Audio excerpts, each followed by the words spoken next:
సమూయేలు మొదటి గ్రంథము 17వ అధ్యాయము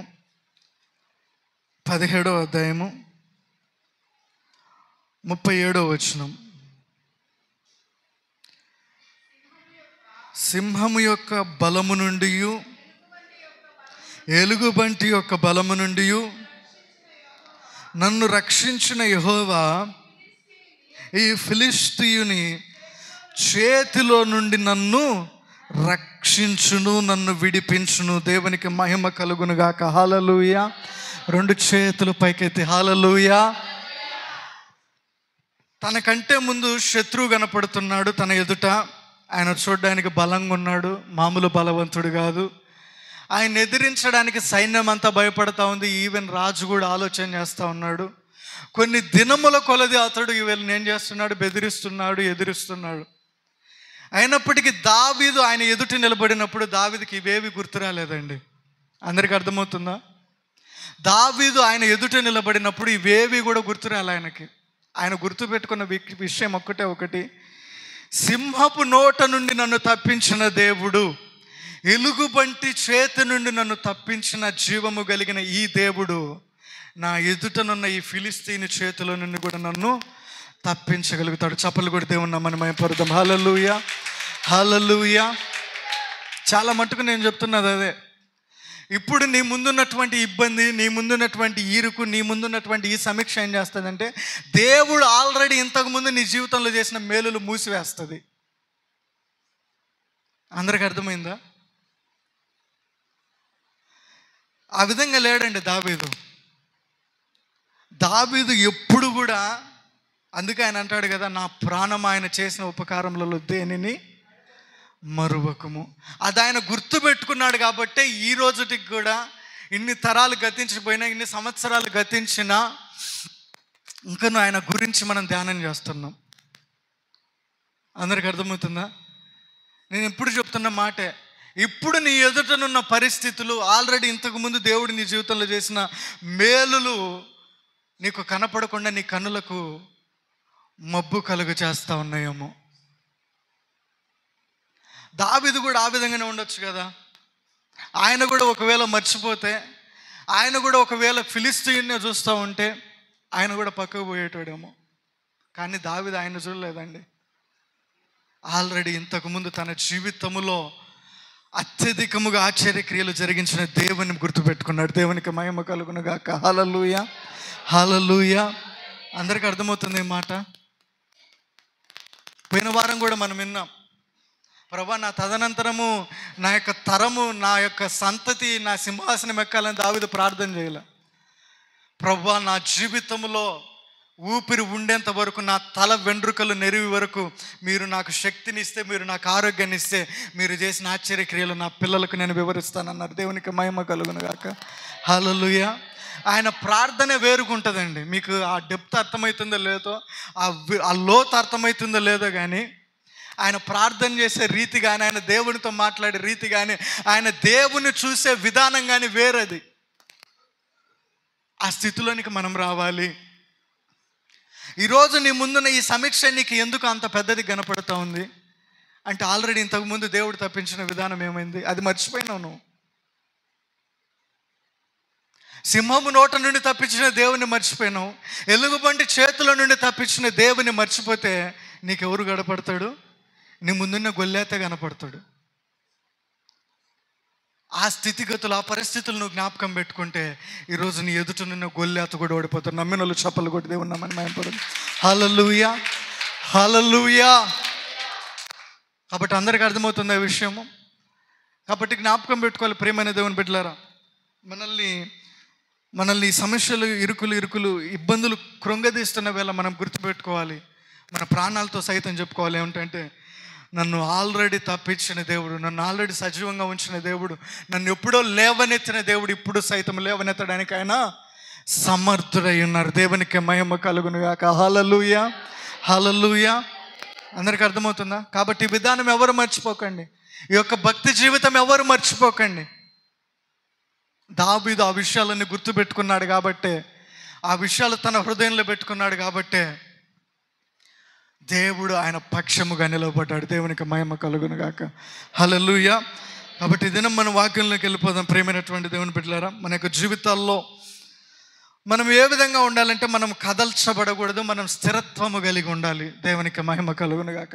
ఈరోజు అంశం వచ్చేసి మనము కదల్చబడే వారముగా ఉండకూడదు.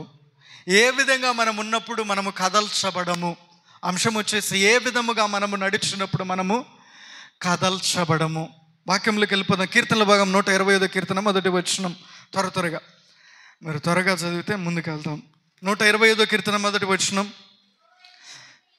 యెహోవా యందు నమ్మిక ఉంచువారు కదలక నిత్యము నిలుచు షియోను కొండవలే ఉందురు. చప్పట్లు కొట్టాలి, మౌనంగా ఉండకూడదు, కావాలంగా ఉండదు. హల్లెలూయా, హల్లెలూయా.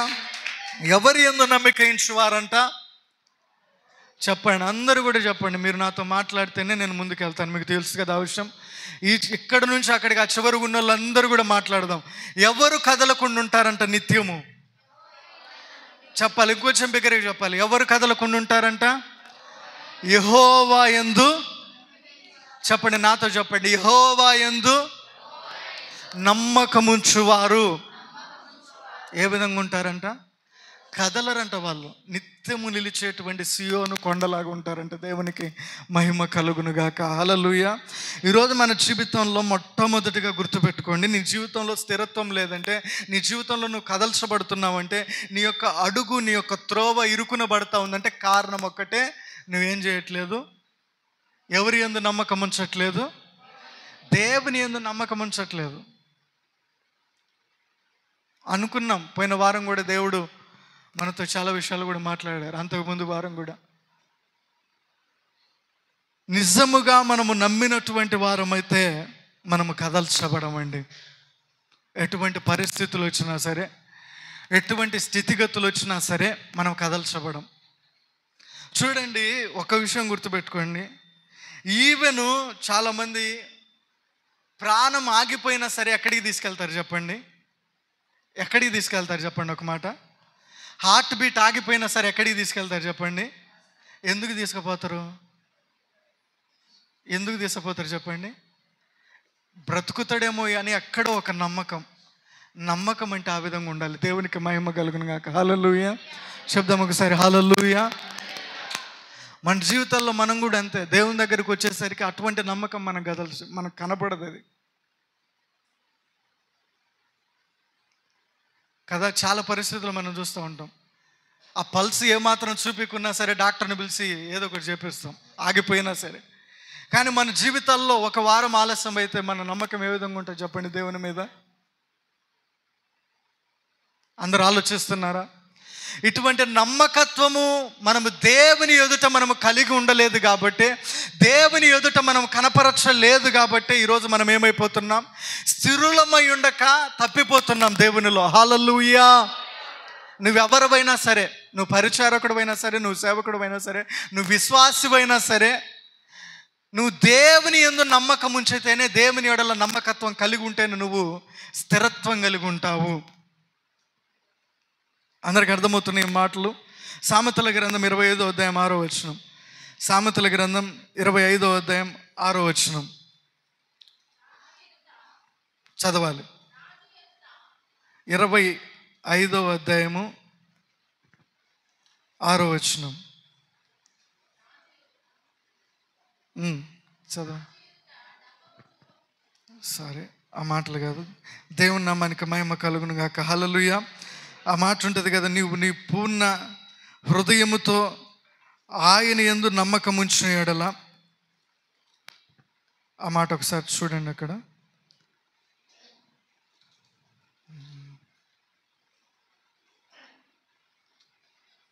దేవుని నామానికి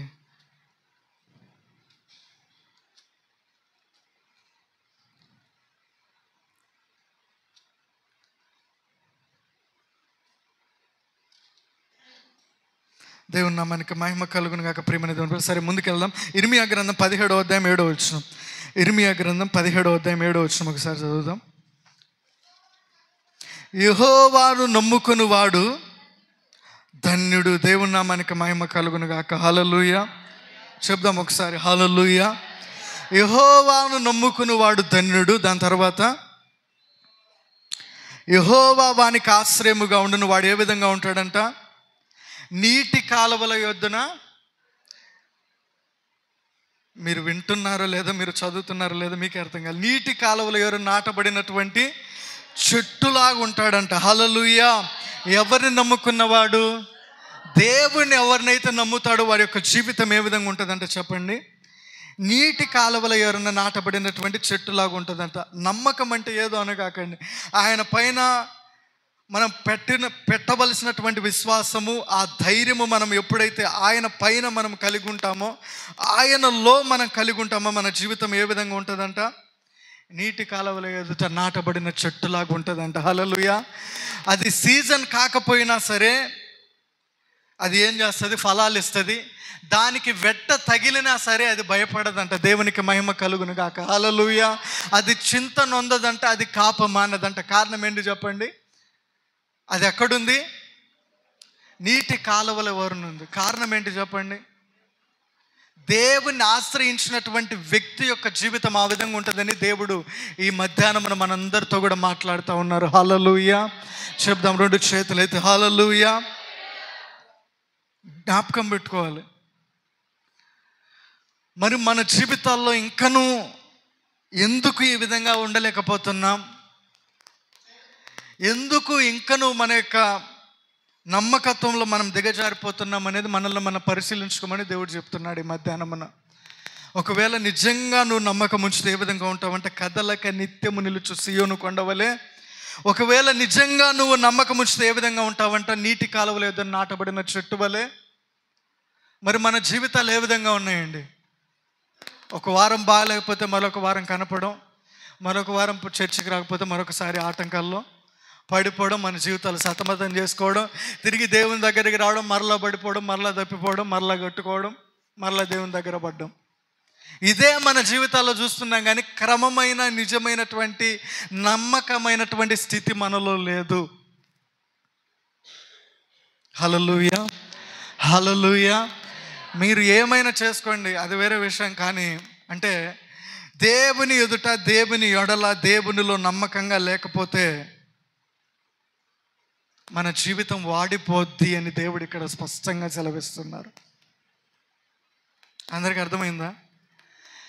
కాలువల ఎదుట నాటబడిన చెట్టు ఏ విధంగా ఎప్పుడు పచ్చగానే ఉంటుంది. ఒకవేళ ఆ విధంగా నువ్వు దేవుని ఆశ్రయించకపోతే ఆ చెట్టు ఏమైపోతుంది చెప్పండి?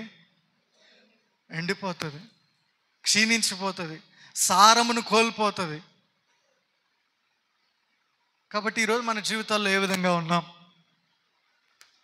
ఏదో ఒక ఇరుకు, ఏదో ఒక ఇబ్బంది, ఏదో ఒక ఎడబాటు, ఏదో ఒక అసమాధానం. ఇదే మన జీవితాల్లో కారణం ఏంటంటే, నిజంగా నువ్వు దేవుని దేవుని యందు నమ్మకం కలిగి ఉన్నావా? దేవునిలో నీ నమ్మకాన్ని పెడతా ఉన్నావా? హల్లెలూయా హల్లెలూయా. అందరికి అర్థమవుతుంది అనుకుంటున్నా ఈ మాట. అందుకని సామెతల గ్రంథం 2వ అధ్యాయం 5వ వచనం, 2వ అధ్యాయం 5వ వచనం, 3వ అధ్యాయం 5వ వచనం. నీ స్వబుద్ధిని ఆధారము చేసుకొనక నీ పూర్ణ హృదయముతో యెహోవా యందు నమ్మకం ఉంచుము. నీ ప్రవర్తన అంతటి యందు ఆయన అధికారముగా, అప్పుడు ఆయన నీ త్రోవలు సరళము చేయును. హల్లెలూయా హల్లెలూయా. నువ్వు కదలక నిత్యము నిలబడాలంటే ఏం చేయాలి? ఆయన ఆశ్రయించాలి. అందరికి అర్థమవుతుందా? నువ్వు కదలక నిత్యము నిలబడాలంటే ఏం చేయాలి? ఆయన యందు నమ్మకం ఉంచాలి. నువ్వు కదలక నిత్యము నీ త్రోవలు సరళం చేయబడాలంటే నీ ప్రవర్తన అంతటి యందు ఆయన అధికారానికి ఒప్పుకొని నీ పూర్ణ హృదయంతో ఆయన యందు ఏం చేయాలి? నమ్మకం ఉంచాలి. అందరికి అర్థమవుతుందా ఈరోజు? అంటే మనకు తెలిసినటువంటి విషయం ఏంటంటే, మనకు దైవజనులు చెప్తే మన జీవితాలు బాగవుతాయి, మంచిది. దైవజనులు ప్రార్థన చేస్తారు, దేవుని పక్షముగా నిలబడి మన పక్షముగా వ్యాజ్యమాడి దేవుని కృపను బట్టి విజయం ఇస్తారు. అయితే మనం గుర్తుపెట్టుకోవాల్సిన విషయం ఏంటంటే, నీలో ఈ స్థితిగతులు వచ్చేంత వరకు ఏది? నువ్వు పూర్తిగా దేవుని నమ్మేంత వరకు నీలో స్థిరత్వం ఉండదు. నువ్వు పూర్తిగా దేవుణ్ణి ఆశ్రయించేంత వరకు నీ యొక్క జీవితంలో ఏదో ఒక కొరత అనేది ఉంటుంది. నువ్వు పూర్తిగా నీ అధికారమునకు, నీ ప్రవర్తన అంతటిపైన ఆయన అధికారానికి ఒప్పుకునేంత వరకు నీ త్రోవలు సరళం కావు. అందరికి అర్థమైందా? మనం ఏం కోరుకుంటామంటే, ఈరోజు నా జీవితం బాగుపడితే చాలు, ఈరోజు నాకున్న తలనొప్పి పోతే చాలు, మళ్ళీ కనపడం మనం. ఈరోజు నాకున్న కడుపు నొప్పి బాగా అయితే చాలు.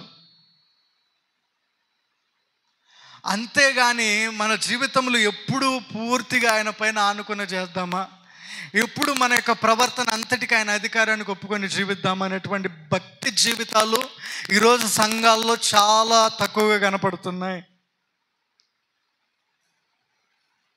అందరూ ఆలోచన చేయాలి ఈ విషయం. ఎందుకు నీ జీవితంలో సారము క్షీణించిపోతా ఉంది? ఎందుకు ఆత్మీయతలో పడిపోతున్నావు? ఎందుకు ప్రార్థన జీవితంలో పడిపోతున్నావు అంటే కారణం ఏమిటంటే, నువ్వు దేవుణ్ణి ఆశ్రయిస్తే నీ జీవితం ఏ విధంగా ఉంటుంది? నీటి కాలువలో నాటబడిన చెట్టు వలె ఉంటుంది. నువ్వు దేవుని యందు నమ్మకం ఉంచి ఆయన అధికారానికి నీ ప్రవర్తన అంతటి మీద ఒప్పుకుంటే ఏ విధంగా ఉంటుంది నీ జీవితం? నీ త్రోవలన్నీ కూడా ఆయన. ఈరోజు ఏదో ఒక ఇరుకే, ఈరోజు ఏదో ఒక ఇబ్బంది, ఏం చేయాలో అర్థం కావట్లేదు, ఎక్కడ పోవాలో అర్థం కావట్లేదు, ఏ విధంగా జీవిస్తే సమాధానం కలిగి ఉంటుందో కుటుంబాల్లో అర్థం కావట్లేదు. కారణం ఏంటి? నీ అధికారం, నీ యొక్క ప్రవర్తన అంతటిపైన ఆయనకు అధికారం మీలో ఇంకా నువ్వు. ఇది కనపడదు మనకి. మనకు కనపడాల్సి, కానీ మనకు కనపడేది ఏంటంటే, ఎందుకో కుటుంబంలో అసమాధానం ఎందుకు ఉంటుంది? నువ్వు ఒప్పుకుంటే కదా పూర్తిగా నీ అధికారానికి, నీ యొక్క ప్రవర్తన అంతటికి. అందరికి అర్థమవుతుందా? హల్లెలూయా, హల్లెలూయా. మొదటిగా అందరికి అర్థమైందా? మనం కదలక ఉండాలంటే ఏం చేయాలి? నమ్మకం ఉంచాలి మొదటిగా. హల్లెలూయా. రెండోదిగా ఏం చేయాలి? ఆయన్ని ఆశ్రయించాలి. మూడవదిగా ఏం చేయాలి? మన ప్రవర్తన అంతటిపైన ఆయన అధికారానికి మనము ఒప్పుకోవాలి. దేవునికి మహిమ. చూద్దాం, చూడండి. దినవృత్తాంతముల మొదటి గ్రంథము 5వ అధ్యాయము 20వ వచనం. దినవృత్తాంతముల మొదటి గ్రంథము 5వ అధ్యాయం 20వ వచనం. త్వరగా. యుద్ధమందు వారు దేవునికి మొరపెట్టగా ఆయన మీద వారు నమ్మిక ఉంచినందున ఆయన వారి మొర్ర ఆలకించెను గనుక వారిని జయించుటకు వారికి సహాయము కలిగిన. ఒకసారి ఏమనుకో చప్పలు కూడా దేవుని నామమున మహిమపరుద్దాం. హల్లెలూయా, హల్లెలూయా. రెండు చేతుల పైకైతే హల్లెలూయా. ఏ దినమున అంటే చెప్పండి ఒకసారి. అమ్మ ఒక్కరికే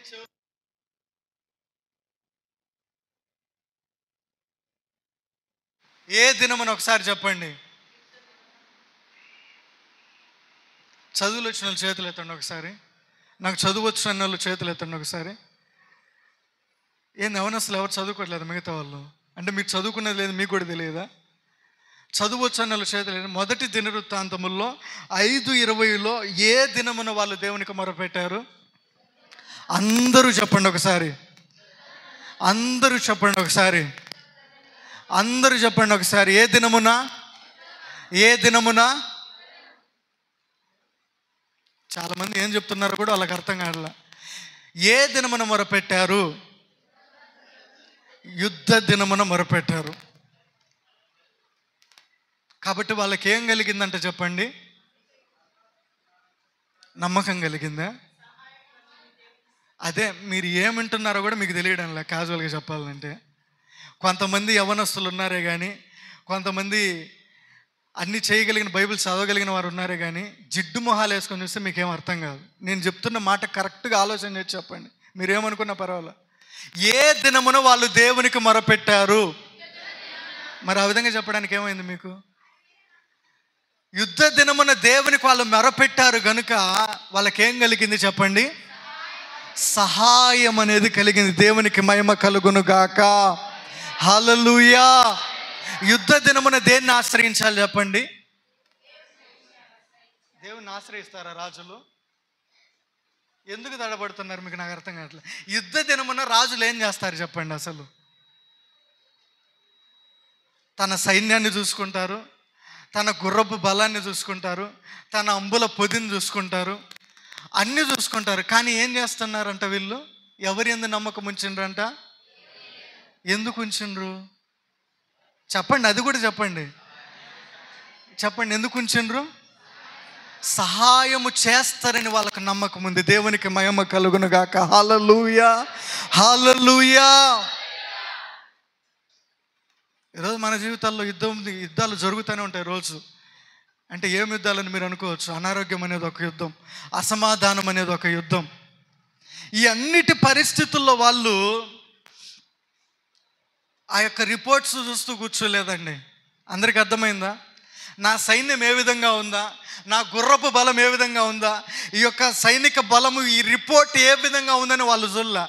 దేవుని వైపు చూసిండ్రు. దేవునికి మహిమ కలుగును గాక. హల్లెలూయా. నేను అందుకే చెప్తున్నాను, మరి అనారోగ్య విషయాల్లో మనకి ఎటువంటి రిపోర్ట్స్ అయినా వచ్చి ఉండొచ్చు. రిపోర్ట్స్ నమ్మమాకండి. వాళ్ళు కూడా ఆ రోజుల్లో రాజుకు చెప్పుకోవచ్చు, అక్కడున్న సైకిల్ అంతా, ప్రభువా రాజా, మనకున్న గుర్రపు బలం ఇది, మనకున్న రౌతుల బలం ఇది, మనకున్న రథాల బలం ఇది, మనకున్నటువంటి శక్తి సామర్థ్యం ఇంత మట్టుకే. మంచిదే, అదంతా రిపోర్ట్ పక్కన పెట్టుదాన్ని. కానీ నేను మాత్రం ఎక్కడికి చూస్తా? అది దేవునికి మహిమ కలుగును గాక. హల్లెలూయా. వాళ్ళు దేవుని వైపు చూసి ఎప్పుడైతే నమ్మకం ఉంచారో వాళ్ళకి ఏం కలిగింది చెప్పండి? సహాయము కలిగింది. దేవునికి మహిమ కలుగును గాక. హల్లెలూయా. వాళ్ళు సహాయము పొందుకున్నప్పుడు వారు ఆ యుద్ధంలో సైతం ఏం పొందుకొనగలిగారు? జయమును పొందుకొనగలిగారు. దేవునికి మహిమ కలుగును గాక. హల్లెలూయా. 22వ వచనంలో చూస్తే, యుద్ధమందు దేవుని సహాయము వారికి కలుగుట చేత శత్రువులు అనేకులు కూడా ఏమైపోయారంట? పడిపోయానంట. చప్పలు కూడా దేవుని నామాన్ని మహిమపరుద్దాం. హల్లెలూయా.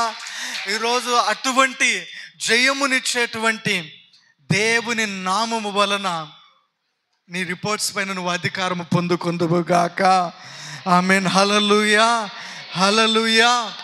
నీ పరిస్థితుల పైన నువ్వు జయము నొందుదువుగాక. కారణం ఏంటి చెప్పండి? నీ రిపోర్ట్ నువ్వు చూడ మాకు. హల్లెలూయా. కాబట్టి జ్ఞాపకం పెట్టుకోండి ప్రియమైనటువంటి దేవుని బిడ్డలారా.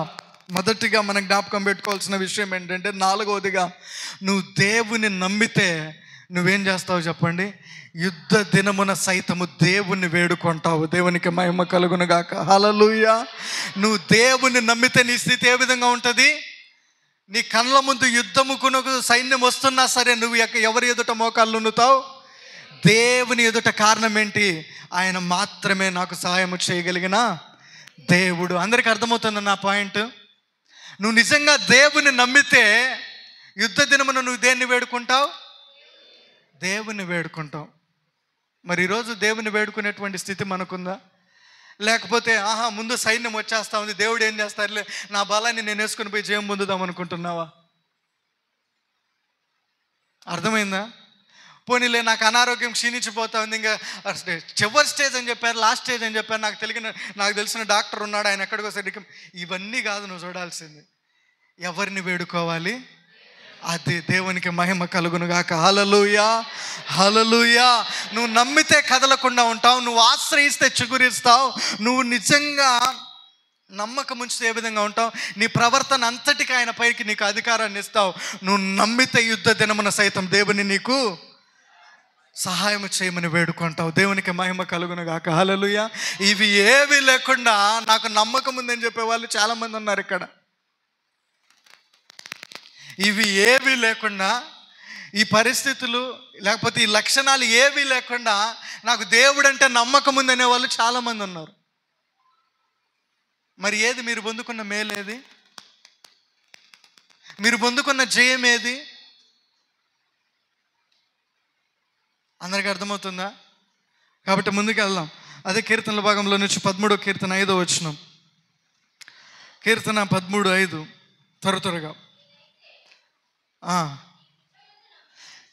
నేనైతే నీ కృపయందు నమ్మిక ఉంచి ఉన్నాను, నీ రక్షణ విషయమై నా హృదయము హర్షించుచున్నది. దేవునికి మహిమ కలుగును గాక. హల్లెలూయా, హల్లెలూయా. ఎవరి మీద నమ్మకం ఉంచాడంట దావీదు? దేవుని కృపయందు నమ్మకం ఉంచాడంట. దేవునికి మహిమ కలుగును గాక. హల్లెలూయా. ఆయన యొక్క దయ యందు నమ్మిక ఉంచాడంట. ఆయన యొక్క కరుణ యందు నమ్మిక ఉంచి ఏం చేస్తున్నాడంట? ఆయన హృదయము హర్షిస్తూ ఉందంట.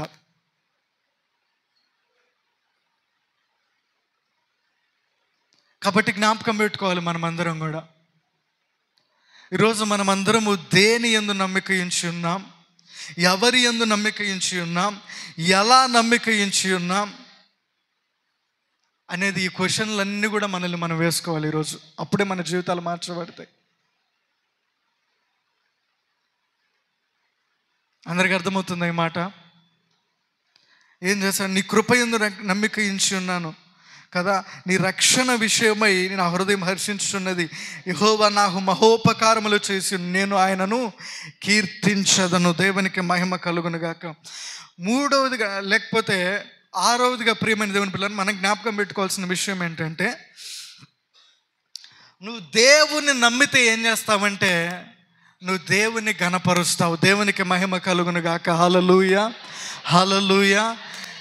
నిజంగా గుర్తుపెట్టుకోండి, నీ శత్రువు నిన్ను తరుముతా ఉన్నా సరే, నువ్వు నిజంగా దేవుని నమ్మినటువంటి వాడు అయితే దేవుని ఏం చేస్తావు? నువ్వు కీర్తిస్తావు. దేవునికి మహిమ కలుగును గాక. హల్లెలూయా.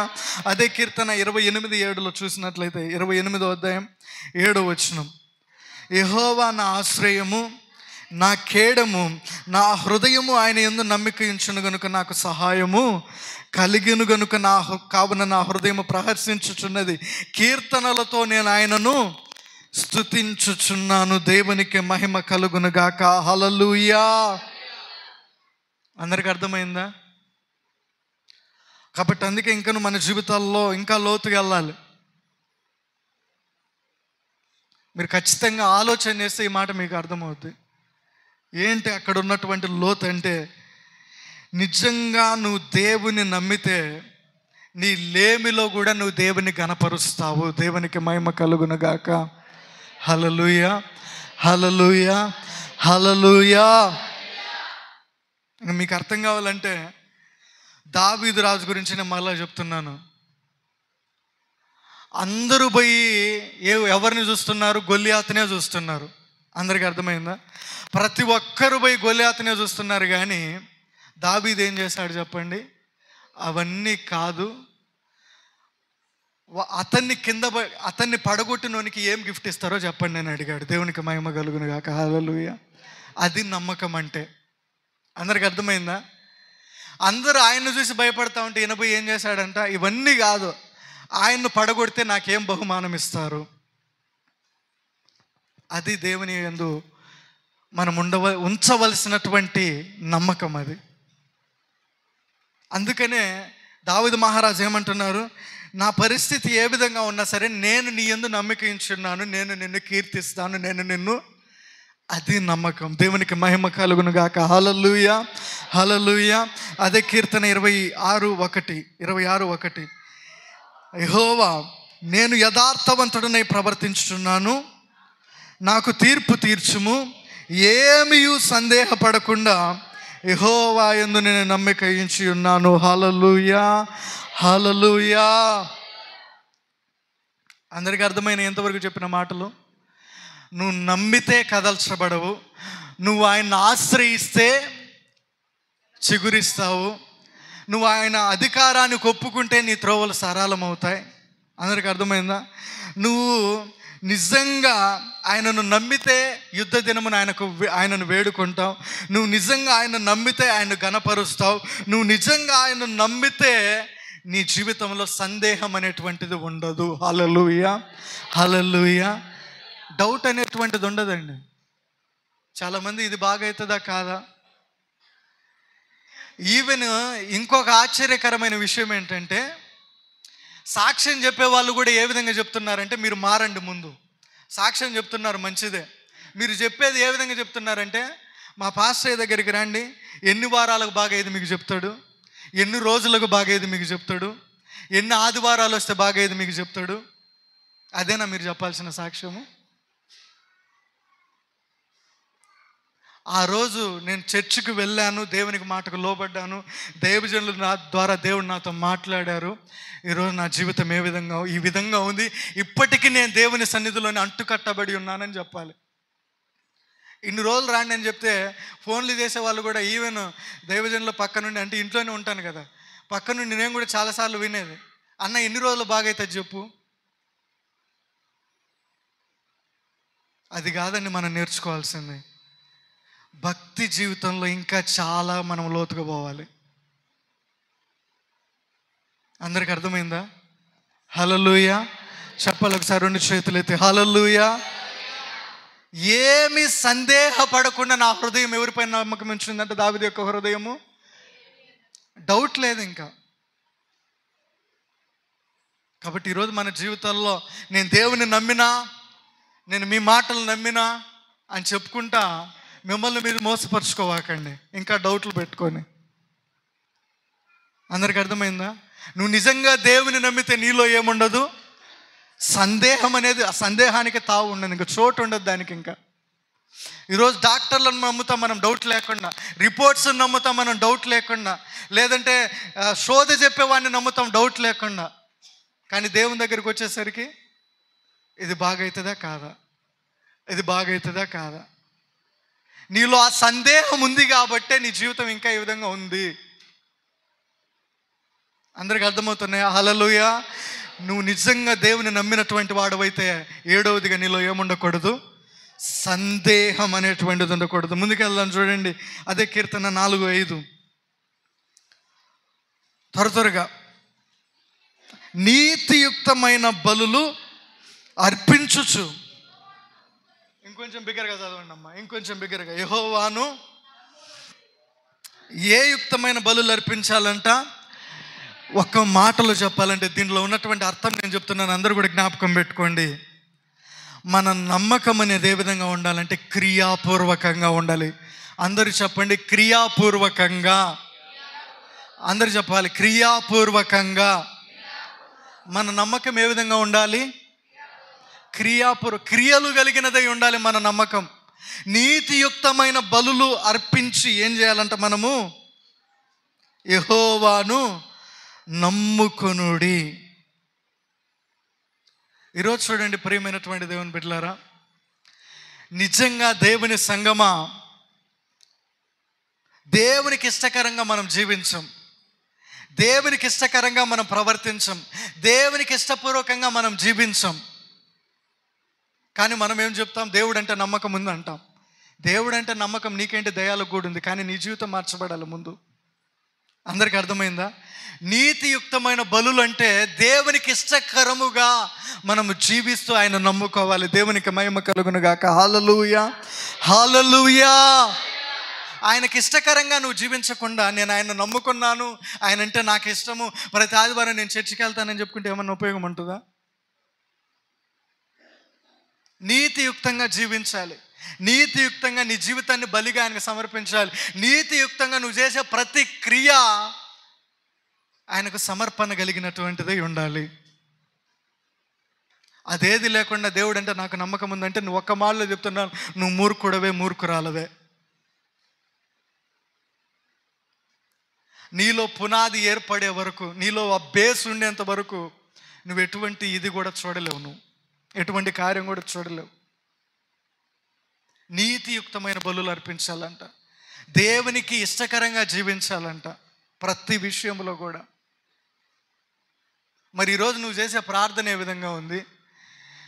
ఈరోజు నువ్వు దేవునికి సమర్పించే సమర్పణ ఏ విధంగా ఉంది? ఈరోజు నువ్వు దేవుని ఎదుట జీవించే జీవితం ఏ విధంగా ఉంది? దేవునికి ఇష్టకరంగా ఉందా లేదా?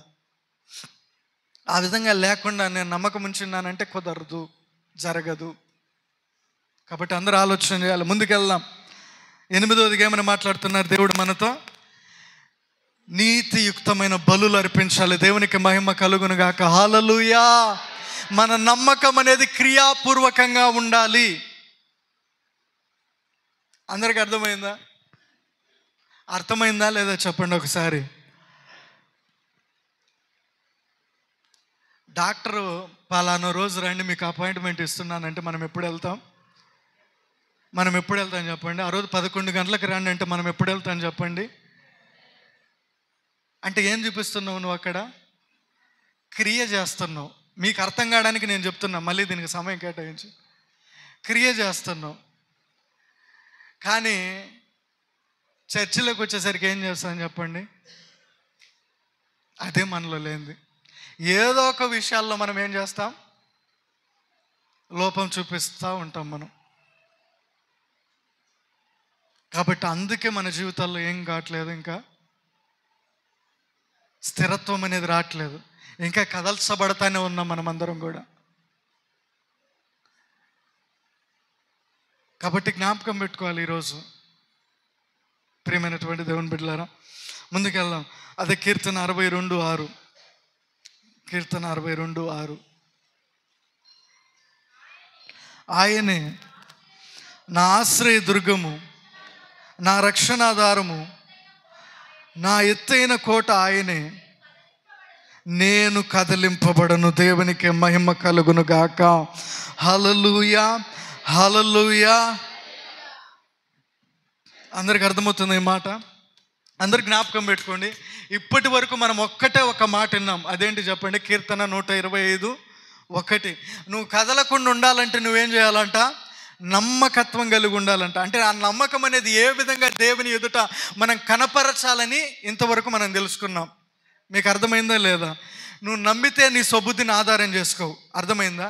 నువ్వు నమ్మితే ఆయన్ని ఆశ్రయిస్తావు. నువ్వు నమ్మితే ఏం చేస్తావు చెప్పండి? ఆయన్ని వేడుకుంటావు. నువ్వు నమ్మితే ఏం చేస్తావు చెప్పండి? ఆయన్ని గణపరుస్తావు. నువ్వు నమ్మితే ఏం చేస్తావు చెప్పండి? నువ్వు సందేహపడవు. నువ్వు నమ్మితే ఏం చేస్తావు చెప్పండి? నీ నమ్మకం అనేది ఏ విధంగా ఉండాలంటే క్రియాపూర్వకంగా. ఇంతవరకు ఒక పాయింట్ నేను చెప్పింది అందరికి అర్థమైందా? మనం ఏ విధంగా నమ్మకం కనపరచాలని చెప్పాను. ఇప్పుడు రెండో పాయింట్కి వచ్చేసి జ్ఞాపకం పెట్టుకోండి. 62:6 ఏమన్నారు? ఆయనే నా ఆశ్రయ దుర్గము, నా రక్షణాధారము, ఎత్తైన నా కోట ఆయన, నేను కదలింప. జ్ఞాపకం పెట్టుకోండి. దావీదు రాజు యొక్క వృత్తి ఏంటి చెప్పండి? ఒకసారి అందరూ తలలు ఎత్తి నాతో మాట్లాడాలి. దావీదు రాజు యొక్క ఆయన యొక్క వృత్తి ఏంటి చెప్పండి? ఆయన యొక్క పని ఏంటి చెప్పండి? అది ఓకే, అది విడిచిపెట్టండి. దాని తర్వాత చెప్పండి. దేవుడు ఆయనకి ఏ బాధ్యత అప్పగించాడు? రాజుగా చేశాడు. మరి రాజు అయినప్పుడు ఆయన ఏమని మాట్లాడాలి? ఆయన ఎవరిని ఆశ్రయించాలి? ఆయన ఎవరిని ఆధారం చేసుకోవాలి? చెప్పండి, మొహమాటం లేకుండా చెప్పండి. ఒక రాజు దేన్ని ఆధారం చేసుకుంటాడు? తన కింద బలగాన్ని ఆధారం చేసుకుంటాడు. దాన్ని బట్టి ముందుకెళ్తాడు. కానీ దావీదు మహారాజు ఎవరిని ఆధారం చేసుకున్నాడంట? నా ఎత్తైన కోట, నా రక్షణాధారము, నా ఆశ్రయ స్థానము దేవుడే. దేవునికి మహిమ కలుగునుగాక. హల్లెలూయా. అందుకనే నేను కదలింపబడను. మనం చేసుకోవాల్సినటువంటి విషయం ఏంటంటే ప్రియమైన దేవుని బిడ్డలారా, మనము కదిలింపబడకుండా ఉండాలంటే రెండోదిగా జ్ఞాపకం పెట్టుకోండి, మన దేవుని మనం ఆశ్రయ స్థానంగా చేసుకోవాలి. హల్లెలూయా, హల్లెలూయా, హల్లెలూయా, హల్లెలూయా. ఏ రోగం వచ్చినా కానీ హాస్పిటల్కి అయితే ఏ విధంగా ఆశ్రయస్థానం చేసుకుంటామో, ఎటువంటి స్థితిగతులు వచ్చినా సరే అదే విధంగా మనం దేవుని ఆశ్రయస్థానంగా చేసుకునేటువంటి లక్షణం ఈరోజు మనమందరం కూడా కలిగి ఉండాలి. హల్లెలూయా చెప్పాలి అందరూ కూడా. అర్థమైందా? ఆశ్రయస్థానం అంటే ఏంటి? ఈరోజు నీకు టక్కున బాగాలేకపోతే నీకు ఏది ఆశ్రయస్థానంగా గుర్తొస్తుంది? నేను ఎక్కడికి వెళ్ళాలనుకుంటావు నువ్వు? చెప్పాలి, అందరూ చెప్పండి. హాస్పిటల్కి. అంటే ఇది నీకేంది? ఆశ్రయస్థానంగా చేసుకున్నావు నువ్వు దేవుని, దాన్ని చేసుకున్నావు. అదే విధంగా ఆత్మీయ స్థితిలో కూడా నీకు పలానా ఇబ్బంది ఇరుకొచ్చినప్పుడు నేను దేవుని దగ్గరికి వెళ్ళాలి, నేను దేవుని ఆశ్రయంగా స్థానంగా చేసుకోవాలి, ఆయనే నా ఎత్తైన కోట, కేడము, దుర్గమని ఎప్పుడైనా ఒక లక్షణం కలిగి ఉన్నావా? నేను అందరు జ్ఞాపకం పెట్టుకోవాలి ఈ మాట. ఆ విధంగా లేదు కాబట్టి ఈరోజు నువ్వు కదిలింపబడుతున్నావు. ఆ విధంగా లేదు కాబట్టి నీ అడుగు ఇరుకునబడతా ఉంది. ఆ విధంగా లేదు కాబట్టి నువ్వు ఇంకా స్థిరత్వము కలిగి జీవించట్లేదు. అర్థమైంది అందరికి కూడా? హల్లెలూయా. అందుకని సామెతలు 18:10లో, సామెతలు 18:10, యెహోవా నామము బలమైన దుర్గము, నీతిమంతుడు అందులోనికి పరుగెత్తి సురక్షితముగా నుండును. చెప్పలు కూడా దేవుని నామాన్ని మహిమపరుద్దాం. హల్లెలూయా, హల్లెలూయా. ఆయన నామాన్ని ఆశ్రయిస్తే చాలంటండి. ఆయన నామము ఎదుట నువ్వు ఆశ్రయ స్థానముగా చేసుకొని నువ్వు కూర్చుంటే చాలంట, నువ్వు సురక్షితంగా ఉంటావంటే. దేవునికి మహిమ కలుగును గాక. నీతిమంతుడు పరిగెత్తుకొని పోయి దాంట్లో ఏ విధంగా ఉంటాడంట? ఈరోజు మనం దేని వైపు పరిగెత్తుతున్నాం? ఎక్కడికి పరిగెత్తుతున్నాం? ఏ విధంగా పరిగెత్తుతున్నాం? ఎలా పరిగెత్తుతున్నాం? ఎవరి మాట విన్నా పరిగెత్తడమే. మనం అక్కడ బాగైద్దంటే ఆరికి పరిగెత్తడమే, ఇక్కడ బాగైద్దంటే ఇక్కడికి పరిగెత్తడమే. కానీ బలమైన దుర్గము, ఆశ్రయ స్థానం అని దేవుడిని ఎందుకు మర్చిపోతున్నారు మీరు? హల్లెలూయా, హల్లెలూయా. అందరికి అర్థమవుతుందా? నీతిమంతులు ఎక్కడికి పరిగెత్తుకొని పోతారంట? ఆయన నామము ఎదుటికి పరిగెత్తుకొని పోతారంట. దేవునికి మహిమ కలుగునుగాక. హల్లెలూయా. ఇరుకు రాగానే ప్రభువా మీ నామం ఎదుట నేను మోకరిల్లును, ఇబ్బంది రాగానే, అనారోగ్యం రాగానే దేవా మీ నామం ఎదుట నేను మోకరిల్లి ఉన్నాను. అది నిజమైనటువంటి భక్తి జీవితం. అప్పుడు నువ్వు కదిలించబడవు. కాబట్టి జ్ఞాపకం పెట్టుకోండి. కీర్తన 20వ అధ్యాయం 7వ వచనం, 20వ అధ్యాయం 7వ వచనం, త్వరగా. కొందరు రథములను బట్టి, కొందరు గుర్రములను బట్టి అతిశయపడుదురు, మనమైతే మన దేవుడైన యెహోవా నామమును బట్టి అతిశయపడుదుము. వారు కృంగి నేల మీద పడి ఉన్నారు, మనము లేచి చక్కగా నిలిచి ఉన్నాము. బిగ్గరగా చప్పలు కొడితే ఉన్నామని మేము పరుద్దాం. హల్లెలూయా. అందరూ చెప్పండి. మనమైతే, చెప్పండి, నాతో చెప్పండి, మనము లేచి చక్కగా నిలుచుచున్నాము. ఎప్పుడు నిలబడతాం చక్కగా? ఎప్పుడు నిలబడతాం చెప్పండి? కొందరైతే దేన్ని బట్టి అతిశయపడతారంట? దీనికి మనం ప్రతీకగా తీసుకున్నట్లయితే కొందరైతే వాళ్ళకున్న జ్ఞానాన్ని బట్టి, వాళ్ళకున్న ఐశ్వర్యాన్ని బట్టి, వాళ్ళకున్నటువంటి ఆ యొక్క బలగాన్ని బట్టి వాళ్ళు అతిశయపడతారు. మనమైతే ఎవరిని బట్టి అతిశయపడాలంట? దేవుణ్ణి బట్టి అతిశయపడాలంట. దేవుని మహిమ కలుగును గాక. హల్లెలూయా. వాళ్ళు దాన్ని బట్టి అతిశయపడ్డారు కాబట్టి ఈరోజు వాళ్ళు ఏమైపోయినారు? నేలను పడి కృంగి ఉన్నారు. మనమైతే చక్కగా నిలవబడి ఉన్నాం. దేవునికి మహిమ. హల్లెలూయా. ఈరోజు ఎప్పటికైనా గుర్తుపెట్టుకోండి, ఈరోజు నాకు బలగం ఉంది, నాకు ఆస్తి ఉంది, నాకు అంతస్తు ఉంది, నాకు ఐశ్వర్యం ఉంది అని చెప్పుకుంటూ నువ్వు దాన్ని బట్టి అతిశయపడినావే అనుకో. నేను చెప్తున్న మాట కాదు ఇది. వాళ్ళు ఎక్కడ పడి కృంగి ఉన్నారంట? నేలను పడి కృంగి ఉన్నారంట. కానీ దేవుని నమ్ముకున్న వాళ్ళు, దేవుని బట్టి అతిశయపడిన వాళ్ళు ఎక్కడున్నారంట? మీరు అదే మర్చిపోతున్నారు. దేవుని బట్టి అతిశయపడిన వాళ్ళు ఎక్కడున్నారు? చక్కగా లేచి నిలిచి ఉన్నారంట. దేవునికి మహిమ. హల్లెలూయా. ఈరోజు నువ్వు కదల్చబడకుండా, ఈరోజు నువ్వు స్థిరత్వం కలిగి ఉండాలంటే నువ్వు చేయాల్సింది ఒకటే. నీ సొంత బలాన్ని కాదు, నీ సొంత శక్తిని కాదు, నీకున్న ఆస్తిని కాదు, నీకున్న ఆస్తస్తుని కాదు, నీకున్న ఐశ్వర్యాన్ని కాదు, కానీ ఎవరిని నమ్ముకోవాలి? ఎవరిని బట్టి అతిశయపడాలి? దేవుణ్ణి బట్టి అతిశయపడాలి. దేవునికి మహిమ. కాబట్టి ఈరోజు మనల్ని దేవుడు హెచ్చరిస్తూ ఉన్నారండి. ఎందుకు నిలబడలేకపోతున్నావు? ఎందుకు కదల్చబడుతున్నావు? దేన్ని బట్టి అతిశయపడుతున్నావు? నీ హృదయాన్ని క్వశ్చన్ చేసుకో నువ్వు. కాబట్టి జ్ఞాపకం పెట్టుకోవాలి. ముందుకెళ్దాం. అదే కీర్తన 21:7. రాజు యెహోవా యందు నమ్మిక ఉంచుచున్నాడు, సర్వోన్నతుని కృపచేత అతడు కదలకుండా నిలుచును. చప్పట్లు కొట్టి దేవుని నామమున మహిమ పరుద్దాం. హల్లెలూయా.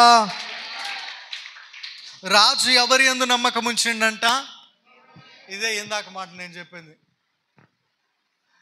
రాజు ఎవరి యందు నమ్మకం ఉంచిండు? యెహోవా యందు నమ్మకం ఉంచు. తనకున్నటువంటి రథములను బట్టి, గుర్రపు రౌతులను బట్టి అతిశయపడలే ఆయన. వాటి మీద నమ్మకం పెట్టుకోలే ఆయన. దేవుని కృపయందు నమ్మకం ఉంచుండు కాబట్టి ఆయన స్థితి ఏమైపోయింది చెప్పండి? అందరూ కూడా చెప్పాలి. కదలకుండా నిలవబడ్డాడు. దేవునికి మహిమ కలుగునుగాక. హల్లెలూయా. కాబట్టి మనం అందరం కూడా జ్ఞాపకం పెట్టుకోవాలి. ఇంకా నీ జ్ఞానాన్ని ఆధారం చేసుకుని జీవిస్తున్నావేమో, ఇంకా నీకున్నటువంటి బలాన్ని ఆధారం చేసుకుని జీవిస్తున్నావేమో.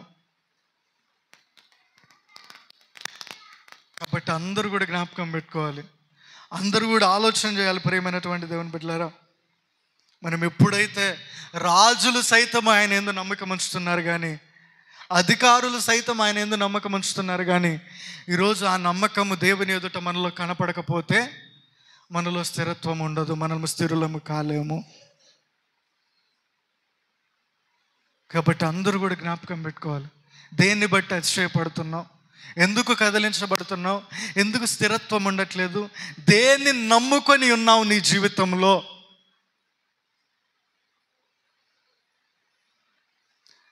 ఈరోజు దేన్ని నమ్ముకొని ఉన్నావంటే ఒక్కొక్కరి నుంచి ఒక్కొక్క ఆన్సర్ వస్తుంది ఖచ్చితంగా.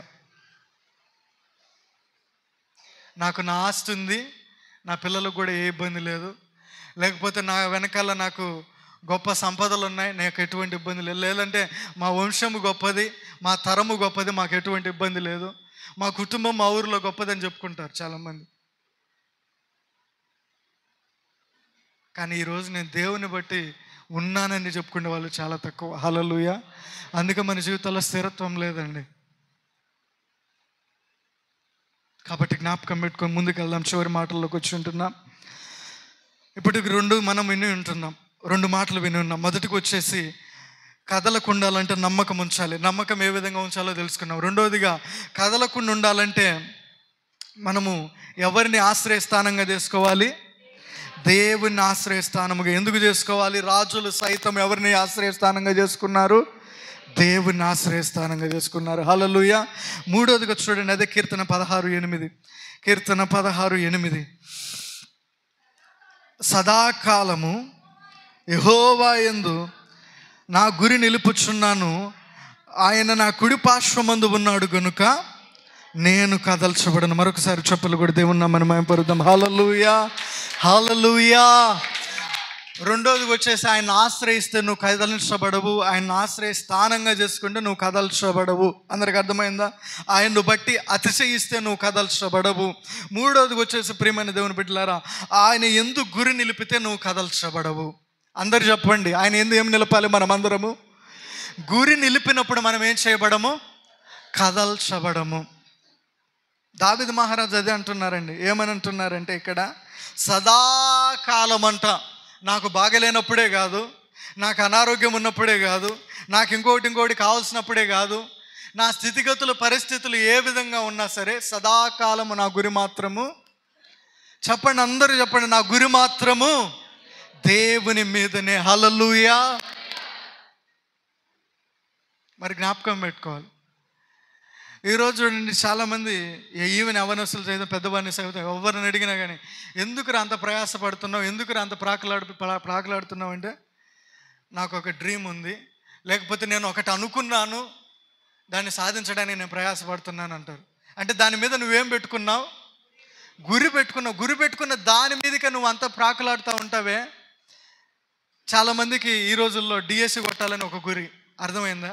లేకపోతే ఫలానా జాబ్ కొట్టాలని ఒక గురి. దానికోసం ఎంత ప్రయాసపడుతుంటారు, ఎంత తాపత్రయపడుతుంది. కానీ దేవుని దగ్గరకు వచ్చేసరికి ఆ గురి ఏమైపోతూ ఉంటుంది? హల్లెలూయా, హల్లెలూయా. సదాకాలం ఆయన ఎందుకు గురి నిలిపిండు కాబట్టి దావీదు మహారాజు ఏమంటున్నారు? నేను కదల్చబడను. హల్లెలూయా. అందుకే ఆయన అంటారు కదా, కొండల తట్టు నా కన్నులు. కీర్తన 121:5 చదవండి ఒకసారి. 121 కీర్తన 5వ వచనం త్వరగా. యెహోవాయే నిన్ను కాపాడువాడు, నీ కుడి ప్రక్కన యెహోవా నీకు నీడగా ఉండును. హల్లెలూయా. ఆయన గురి ఎవరిపైన నిలిపిండు చెప్పండి? దావీదు మహారాజు. ప్రభువా నాకు సహాయం ఎక్కడి నుంచి వస్తుంది? ఆయన కొండలతో ఆయన కన్నులు ఎత్తిండే కానీ ఎక్కడ కూడా ఆయన గురి నిలపలేదండి. మనుషుల దిక్కు కానీ, ఇతరుల రాజుల దిక్కు కానీ, ఇతర సైనికుల దిక్కు కానీ, ఇతరుల బలగము దిక్కు కానీ. అందరికీ అర్థమైందా? అందరికీ అర్థమైందా? ఎవరి యందు మనం గురి నిలపాలి? దేవుని యందు. ఎప్పటి వరకు మనం గురి నిలపాలి? సదాకాలము మనం గురి నిలిపినప్పుడు మనం ఏం చేయబడము? కదల్చబడము. ఈరోజు నీ గురి ఏ విధంగా ఉంది? ఈరోజు ఒక్క మాటలో చెప్పాలంటే మన జీవితాల్లో అసలు గురే లేదండి. ఏం గురి పెట్టుకొని దేవుని సన్నిధికి వస్తున్నావు నువ్వు? ఏ గురితో దేవుని సన్నిధికి వస్తున్నావు నువ్వు? నన్ను అడిగితే నేను ఒకటే మాట చెప్తాను, ఆ టయానికి వాక్యం టయానికి పోదాం. మీ మనసులో ఉన్న మాట అదే మీ గురి. పెట్టే అన్నం భోజనం చేద్దాం, అయిపోగానే తొందరగా వచ్చేద్దాం. దాన్ని ఏం పెట్టుకున్నారు? మీ గురిగా పెట్టుకున్నారు.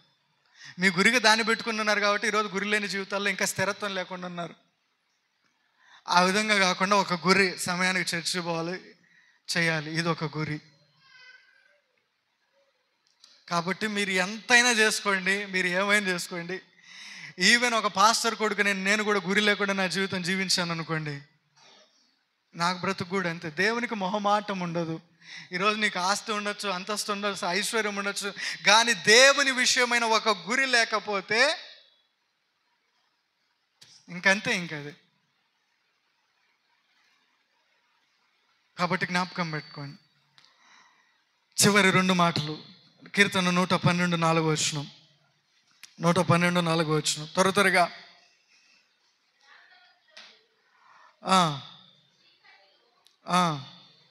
యథార్థవంతులకు చీకటిలో వెలుగు పుట్టును, వారు కటాక్షమును వాత్సల్యతయు నీతియు గలవారు. చదవండి అమ్మా.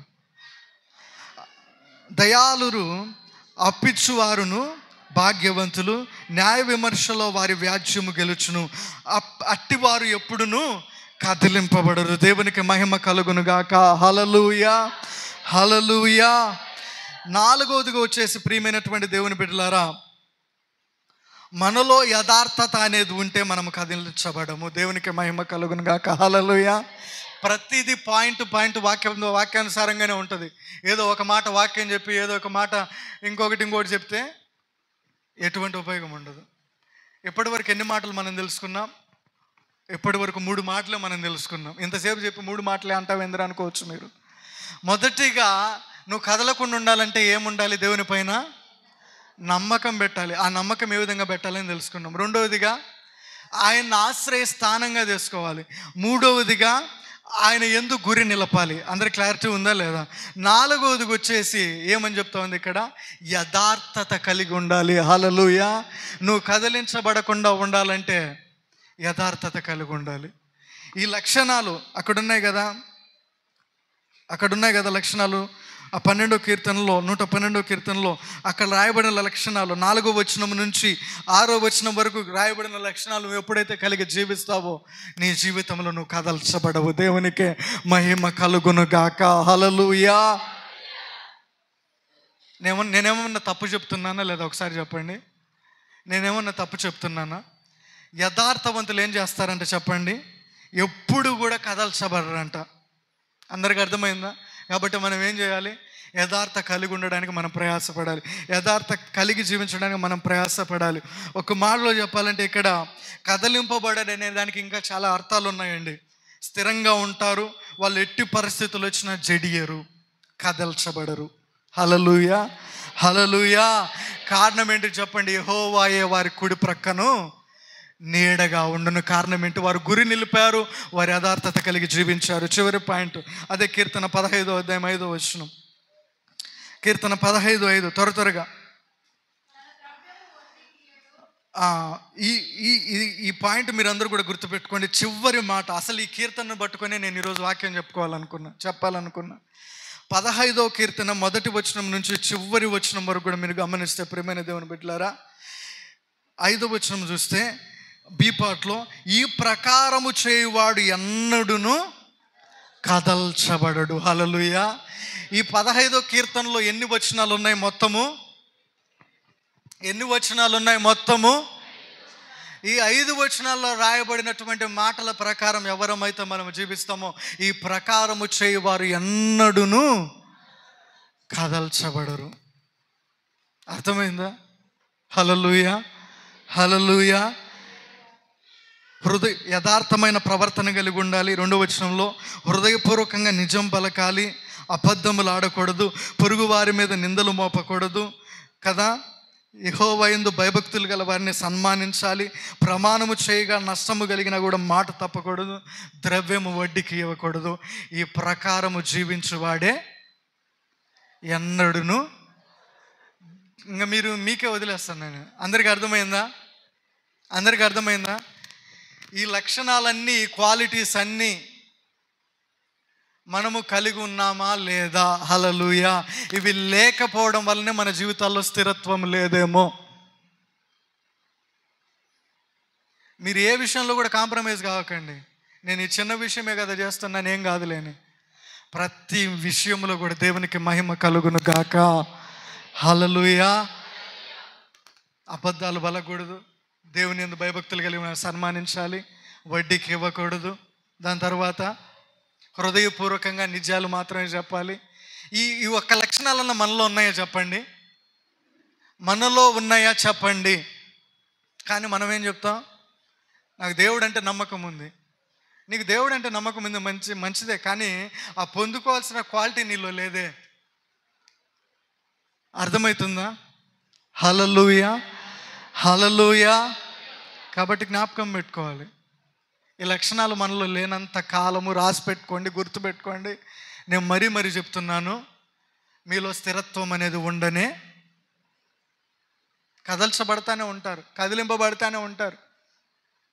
కాబట్టి జ్ఞాపకం పెట్టుకోండి ప్రియమైన దేవుని బిడ్డలారా. చివరి మాట, ఈ యొక్క కీర్తన 15వ కీర్తనలో ఏ విధంగా అయితే మాటలు రాయబడి ఉన్నాయో ఆ ప్రకారంగా మనం జీవిస్తే మనం ఎప్పుడునూ కదల్చబడము. దేవునికే మహిమ కలుగునుగాక. హల్లెలూయా.